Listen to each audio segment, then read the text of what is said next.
You've got a fancy one. Yeah. I'm going to be a rock star here with this one. Hi, good morning, Chilliwack. How's everyone today? That was pathetic. Again, how is everyone today? Thanks for all awake. This is a good start. So thank you so much for having us here today. Thank you to the organizers. Thank you for everyone for being here. My name is Nikki. I work for an organization called Futurpreneur. Has anyone heard of Futurpreneur before? Hands up, yes, a little bit, a few. Thank you, Brenda, for the shout out. Futurpreneur is an organization, as mentioned, that supports young Canadian entrepreneurs to start their businesses. So we do this primarily by providing financing and mentoring to young entrepreneurs with a big collaboration with the BDC. So that's why we're here today with Brenda Slauko. So I'm really happy to be facilitating this conversation with you today, Brenda. Brenda is the Regional Director for BDC's technology industry. We're really going to be talking about how BDC supports local technology and innovation companies today. And we'll dive a little bit deeper into how BDC does that a little bit later. But I want to hear a little bit from our audience today. I want to get a bit of a sense of who is here in the room. So, can you raise your hand if you are an entrepreneur? All right, very well. That's great. This side's going strong. This side not so much. This way. All right, keep your hands raised. I didn't tell you to put them down. Keep them up. If you're an entrepreneur, keep those hands up. If your business is in the tech space, put them down if your business is not in the tech space. Okay, so if you're kind of tech entrepreneur, tech entrepreneurs, right. Raise your hand because you can put them down now. Thank you. Raise your hand if you're not an entrepreneur, but you work for a tech company. Okay, a few people. A lot of entrepreneurs in the room. That's awesome. Thank you. All right, raise your hand if you're neither an entrepreneur or work in the tech industry at all, but you're a supporting partner who works kind of with tech. Or aspiring to get into tech. Thank you. A few. Okay, awesome. Very, very entrepreneurial driven, it looks like. Raise your hand if your business is physically located in the Fraser Valley. Awesome. Raise your hand if you've had your coffee this morning. Yes, it's needed. You've got a long day ahead of you. Guys, we really want to make this session this morning. It's the first one. We want to bring a little bit of energy to it. We really like to kind of keep this as a bit of a dialogue, a conversation. We do have 30 minutes, so we need to keep it tight. I have a few questions to kind of start off by asking Brenda with, but what we'd like to do is to kind of keep it open to the audience too. We want to know what you guys are interested in hearing about. So if any of our conversation sparks an interest for you or a question, put up your hand and I'll try and kind of facilitate that question into the conversation as we go, rather than kind of leaving it to the traditional Q&A right at the end. So please, if anything of what we spoke about today interests you, just pop up your hand, and I'll do my best to kind of keep my eye across the room and kind of bring it into this discussion as well. Is that cool? Awesome. Sounds good. Brenda, do you want to kick it off by just telling us a little bit about your work with BDC and why working with tech entrepreneurs inspires you? Sure. So I've been with BDC for over 20 years, and this is where I insert. I started when I was 12. Okay, get the math right. 12? Don't laugh.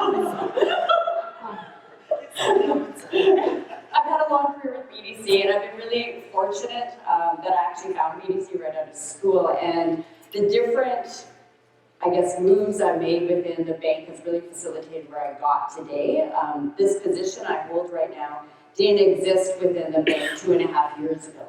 So I never would have said, oh, that's what I'm aspiring to do, was get into tech. It was just the different moves and the opportunities that I had within BDC brought me to this place, which I love. I keep telling my team that I think I have the greatest job right now in the bank, because technology is a cool place to be right now, for sure, but it has so much impact, and it's going to have more and more impact on traditional businesses and things that we don't even know what's to come. So I really enjoy coming to work every single day. I want to assume everyone knows who BDC is in the room, but and I know Shannon is here, raise your hand, BDC, and we have Moran from our tech team and Kaylin from our tech team. So if you want to know more about BDC, go find those people, but I'm pretty sure, Shannon, you've done a great job telling everyone who we are out here. But we are a part of the Crown Corporation, right? So the government's our shareholder. They set our mandate to help small and medium-sized businesses. So when you see our advertising about dedicated exclusively to entrepreneurs, or our old tagline was like entrepreneurs were first, it is like really in us. It is a passion, a belief of our bank is about growing the ecosystem. The mandate has also helped though when there are gaps in the ecosystem. The federal government says, hey, we're having an issue, I'm in Calgary currently, with oil and gas, so we need to fulfill that issues that are going on, take more risk, and help support that industry. So we, as BDC, help and support those types of industries. So the same thing is with tech. As you all may know, especially those of you in the tech industry, and as we heard earlier, it doesn't get as much support. We're falling behind in innovation in Canada compared to other nations. So when we see that, we know we need to put more resources to this ecosystem. So about 2 years ago, BDC created a national tech group on our debt side. So some of you may be really familiar with our venture capital group, and that's, we have great branding for tech companies because we have direct funds that invest in technology companies. We also have fund of funds group that maybe some of you aren't aware of, that we fund about 80 different venture capital funds in Canada. So whether you know us directly, you may be exposed to us indirectly through our other VC partnerships. But there is this gap, and the gap was, what do you do for those companies that have passed the friends and family round, but they're not ready for venture capital money yet. They're at that angel round.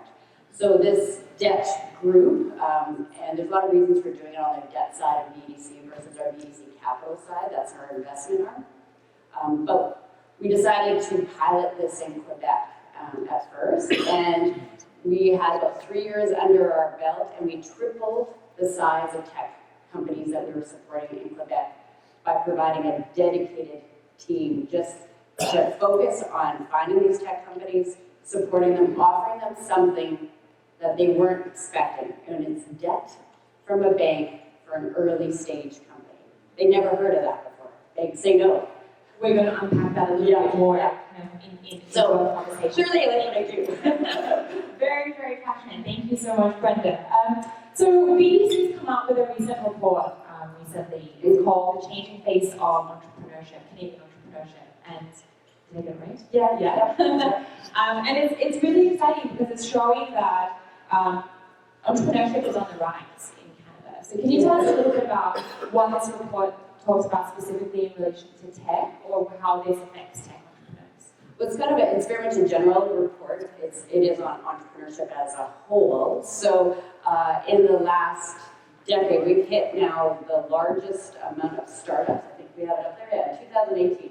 45,000 startups in Canada. So we are definitely a nation of entrepreneurs.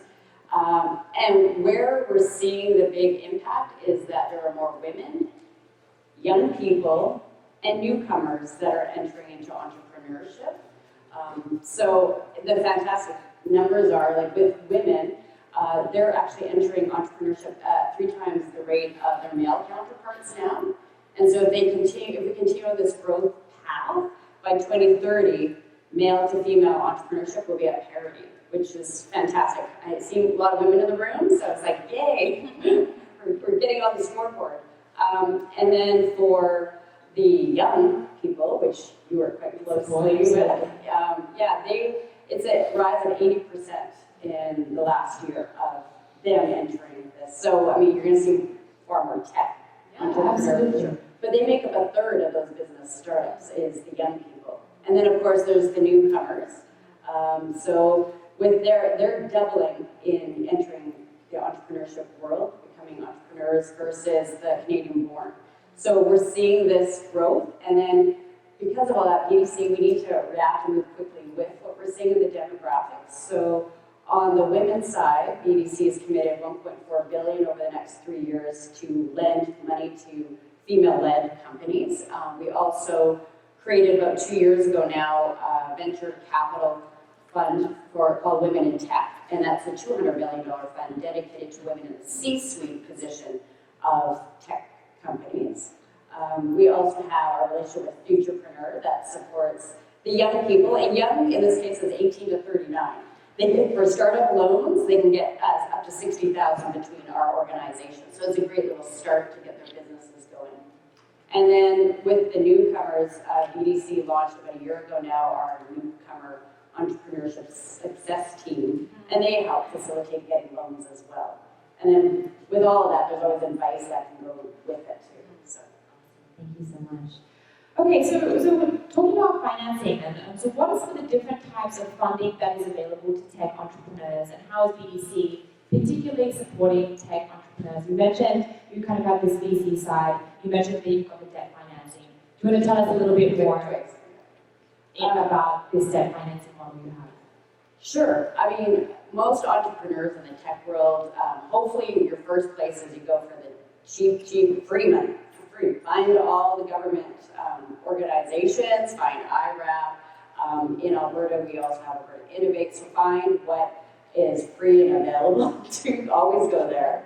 Grants are great. The paperwork is worth filling out. The majority of our tech companies all have touched some of that kind of money. Friends and families where these companies get off the ground with. But they're all very familiar with, I'm sure in this room, that you go for equity. Your goal is to get venture capital. And that's what has been drilled in your head, or that's all you know of.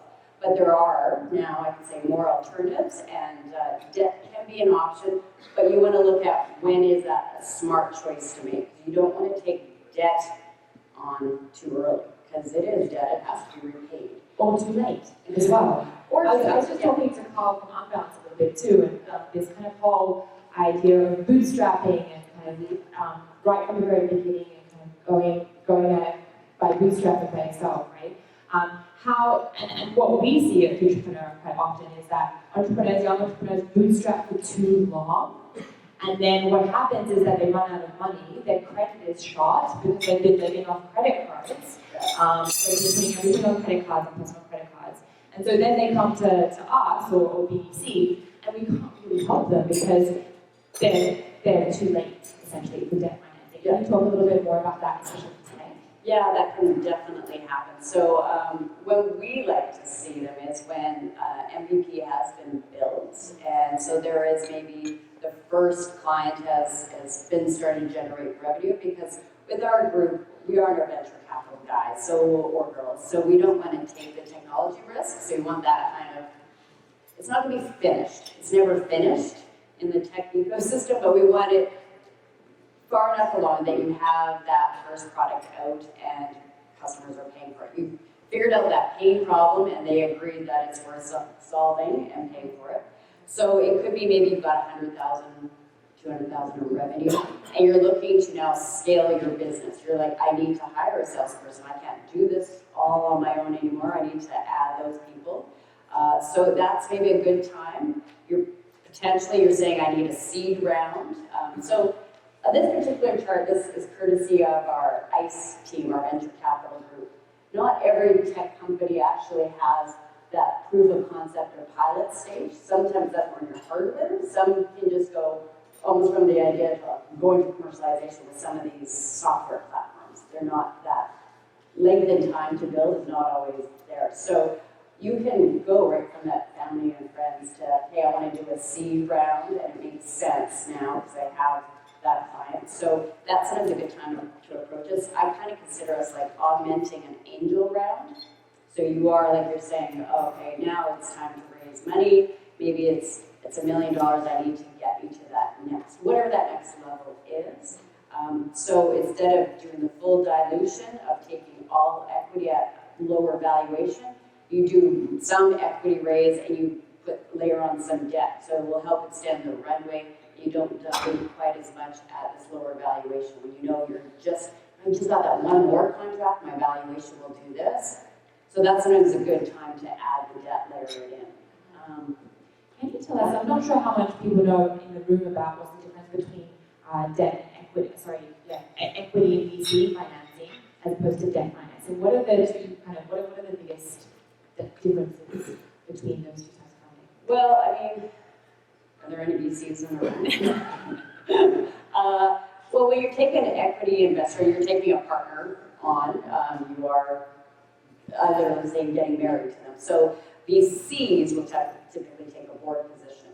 Angels, it may or may not, but everyone is driving towards an exit usually because they want to see where you're going. So sometimes tech companies, and I don't know what kind of businesses you guys are building, you may want to be building a company that just grows and stays in Canada and isn't driving for a big exit. You just want to employ a lot of local people, and you want to have a nice, successful business. Then you're probably not the best venture for a venture capital investment.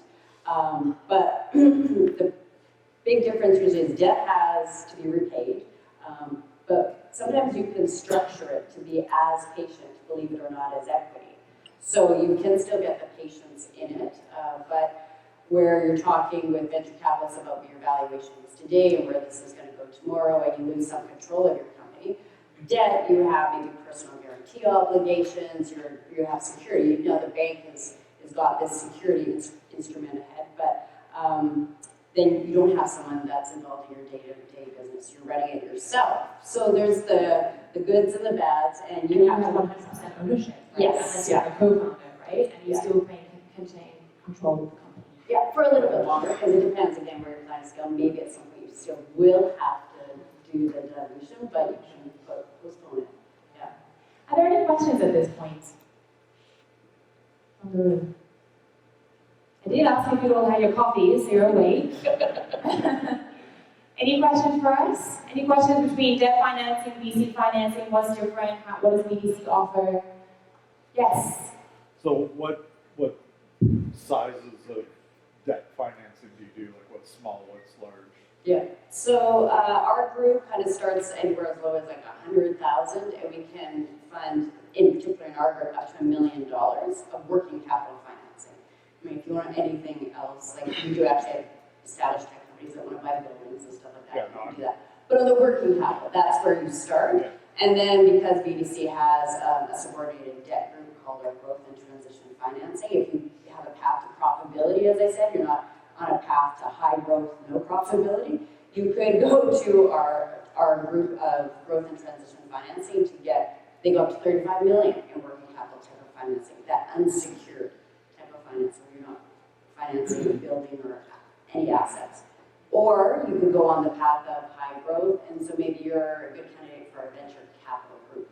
And so we can kind of, at BDC, can cover a whole bunch of life stages, but we also want to make introductions to the other parties that maybe aren't within BDC that we can help you get funding from or get connected with. We have a good partnership with Valhalla Angels. I know Randy's speaking later, so sometimes we direct you to angels to like, well, we can only do so much debt, but you need some equity to come in here too, and they're a good resource to try and raise one. So, Any other questions at this point? All right, how about we talk a little bit about some successes that you've seen come through BDC lately? sure. Yeah, lately, well, Or the there's been a lot lately, actually. So an older one, believe it or not, Skip the Dishes, was a BDC and Futurpreneur. entrepreneur, Yeah, exactly. Everyone knows who Skip is. Who uses Skip the Dishes? Who uses it? Yeah, who's got the app? No, that's okay. So, believe it or not, Josh and the founders, early days, took a small term loan from BDC that helped them when they were about 300,000 in revenue, maybe in about 11 cities, and they wanted the money to expand, to grow into other cities. So our 100,000 was before they were able to attract a lot of equity investment at that stage. I mean, when I talked to Andrew, can you really say, like, was it a catalyst for getting that additional investment? It didn't hurt, right? It helped them grow, get more traction, so you show to your investors. So I know, like I said, both of our organizations played a big part in their success story. I think with these guys, what I saw was that how quickly they were able to grow and scale. And I think this might be key when talking about debt financing too, and having that working capital just sitting in the bank account to use for whatever comes up to enable that growth and that scaling quickly, right? Yeah, they were young founders. I mean, they didn't have a lot of personal net worth, but they had maintained their credit, so they were good there. So it helped some pretty early stage companies. So Then the next one that you will see up there was Passportal. This is recent. This is a Calgary-based company. They do password management and some document management. Mostly you'd see them for internet service providers. So when you guys lose your password and you have to call your internet service provider, where's my password? Well, they have issues of tracking your password too if they have changeover in their staff. So, and they have a software management platform that handles all the password management. So they sold to SolarWinds back in the spring, and they were a debt kind of BDC. So we had just provided some early financing when they had founders that had some good personal net worth that was invested in the company, but they had attracted a bit of angel, and we again supported them on a second round when things actually didn't go quite according to plan. And that's the one thing we always know in the tech world, it takes longer and costs you more, but we continue to support them, and it ended up that one of their competitors actually sold back in the spring, and when that happens, it does trigger, so like the big guys all started raising their hand like, well, now we have to go buy another one of these password management companies, document management. So they started, there were relationships already between Passportal and SolarWinds. So if you're in the tech companies, always keep those relationships happening, even if you're not ready to sell, or you always have to be thinking about those exits, because as much as our group is really here to exist, if we want to grow these tech companies and keep them in Canada longer or forever, we like to have these anchor clients. What the lesson I learned here was if they hadn't sold, the big guys who were reporting them would have just created it themselves. And they were a big customer for Passport. So if they hadn't sold, they wouldn't have probably even had a business much longer. So that was a lesson learned for me, and so sometimes fulfilling our BDC mandate is sometimes hard to do, because it's good for the entrepreneurs. They all got a whole bunch of brand new cars, so that was good. I think we have just a couple other ones. So Wave Accounting, if you guys are familiar with it. I know it's based in Toronto, but I actually know James Walker. He's in Calgary. So that one had a recent exit to H&R Block. So that was on our venture capital arm. I think we were invested in there about 4 years. So that was a good turnaround. I think it was $567 million that it sold for. And then one more local here, and I know Jeff, this is Jeff Catherwood. He's our venture capital guy here in Vancouver. He was part of the lead on the team for Neuro. That's actually more of a Vancouver-based, but they actually monitor home energy consumption, and instead of having individual sensors on different appliances, they more put it on your electric panel, but it helps the homeowner to look where their energy usage is and change it and make adjustments all on the phone and app. But it's also that they collect a lot of data, so their sale was something that, yeah, exactly. And if you guys in tech, make sure you're capturing that data. Yeah. BDC has some of the best resources and toolkits for entrepreneurs that I've seen on your website. What's a specific resource that you find really helps tech entrepreneurs in your daily activities? Well, it kind of depends on the different stages. I don't know. You guys should check out our site. I'm constantly impressed with some of the free tools that we offer. One for early stage companies, we've actually partnered with an accounting software called Opera. And so it helps you do a little diagnostic, but it can do some working capital management. It's like an accounting software as well, but it has other aspects to it. So there's that. There's always the business plans. There are great tools there. But they're for later stage companies, for scaling up. There's sales and marketing support tools. There's, even if you're worried about your website, is it optimized or not, you can do some free diagnostic tools to see, and it will feedback like, oh no, you need to work on this, you need to work on that. So there's a lot of resources there, and podcasts, and a lot on our B Corps, and we have a lot of companies that are B Corp certified, and so we can share those experiences too. I love the whole B Corp world. I think that's another topic. That's a whole other topic. Do we have any final questions before we are going to be kicked off the stage today? Yes, gentlemen. Hi, my name is Kashmir Gill. I'm actually based in Edmonton. Oh, good. Yay. Welcome to BC. Really glad to be here to see a big crowd here for entrepreneurs. I spent 20 years with IRAF, so Oh, fantastic. Yeah. I'm also the angel investor based in Edmonton. My question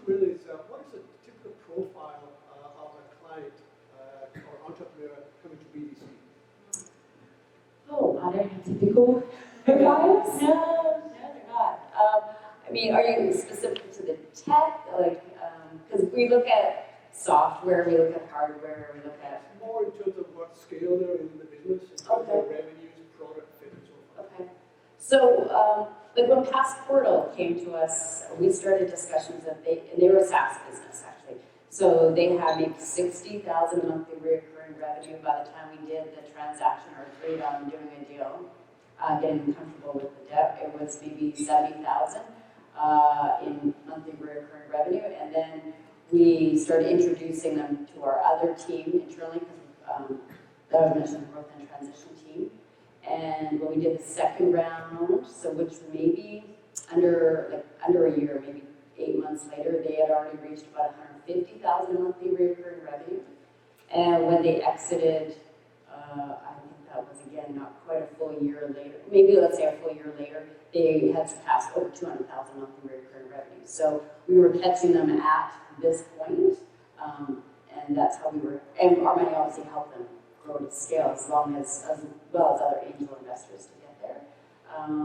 We have some later stage companies right around that are cash flowing and more well established, and so we can help them. Maybe they want to do more in the US or expand geographically, and they need money to scale that way. So it's quite a broad range. So our jobs are not boring.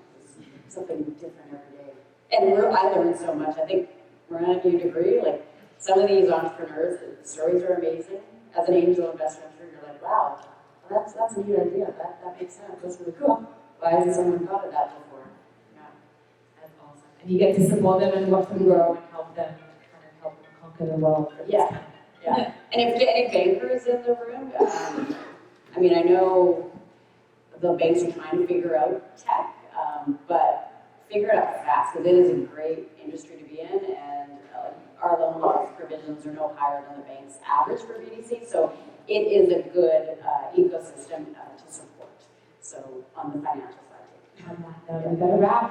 Thank you so much. Thanks everyone for having us. Have a fantastic day. Thank you.